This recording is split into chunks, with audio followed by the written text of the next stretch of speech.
Bakıda taksi xidmətləri ilə bağlı şikayətlər artır.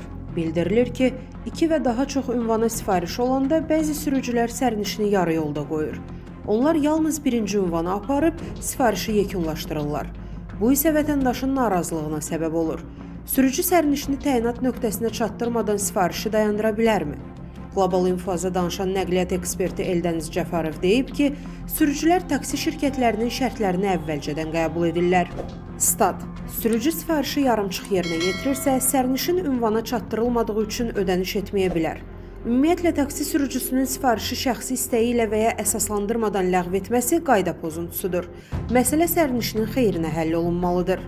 Təəssüf ki, sərnişinlərin çoxu bundan xəbərsizdir. Eyni zamanda vətəndaş sifariş verdikdən sonra etik qaydalara əməl etməli, sifarişdən imtina edərkən və ya nəqliyyata əyləşdikdə sürücüyə qarşı hörmətli davranmalıdır. Əksər hallarda sürücü günahkar hesab edilsə də, bəzi araşdırmalar sərnişinin də qaydaları pozduğunu göstərir. Statın sonu.